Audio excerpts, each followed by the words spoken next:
அடங்கொப்பன் தாமரபரன்ல தலைமுழுக நான் வந்துட்டோம்ல, இதோ உங்களுக்காக நம்ம ஆன்லைன் ரேட்டை உடைச்சு எடுத்து தரமான சம்பவம் பண்ணிட்டு இருக்கோம்ல. அந்த லிஸ்ட்ல நம்ம மோட்டோ அண்ணன் G45 அப்படிங்கிற மாடல் வந்துட்டு இப்ப நம்ம தூக்கிட்டு வந்திருக்கோம். சரியா, ஃபர்ஸ்ட் நம்ம தலைவர் ரேட்ல இருந்து போயிடுவோம். ஆன்லைன் ரேட் படி 11,000. சரியா, ஆனா நம்மகிட்ட 10,500 தந்துட்டு இருக்கோம். இந்த மாடல்ல உங்களுக்கு எந்த மொபைல் இப்ப நீங்க எடுக்க போறீங்கனாலும் நம்ம கமெண்ட் பாக்ஸ்ல அந்த மாடலை போட்டு விட்டீங்கன்னா அதுக்கான ரேட்டே நான் சொல்லிடுவேன். அது போல அதுக்கான வீடியோவும் என்னால பண்ண முடிஞ்ச அளவு நான் பண்றேன். ஓகே, சரி, இதுக்கப்புறம் இதோட ஸ்பெக்ஸை பார்த்துருவோம். அதுக்கு முன்னாடி நம்ம ஒரு ஃபாலோ பண்ணாதவங்க ஃபாலோ பண்ணிட்டு ஒரே ஒரு லைக் மட்டும் தட்டி விட்டீங்கன்னா இது போல வீடியோ பண்றதுக்கு கொஞ்சம் யூஸ்ஃபுல்லா இருக்கும். ஓகே, இந்த மாடல்ல நீ அட்ராக்ட் பண்ணது இந்த பேக்ல இருக்கிற இந்த லெதர் பினிஷ் தான் வேற லெவல்ல தரமான சம்பவத்தை பண்ணி வச்சிருக்காங்க.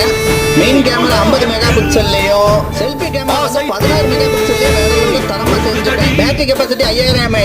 அதுக்கு வந்து 18 வாட்ஸ் ஒயிட் சார்ஜரும் கொடுத்திருக்காங்க. Gorilla Glass 3 ப்ரொடக்ஷன் கொடுத்திருக்காங்க. டூயல் ஸ்டீரியோ ஸ்பீக்கரும் தந்திருக்காங்க. இதுல அதான் சவுண்ட் அலப்பறையா இருக்கும். அப்புறம் எதையாவது ஸ்பெக்க விட்டுருந்தா நீங்களே கமெண்ட் பண்ணி விட்டுருங்க. சரியா, உங்க ஃப்ரெண்ட்ஸ் எல்லாரும்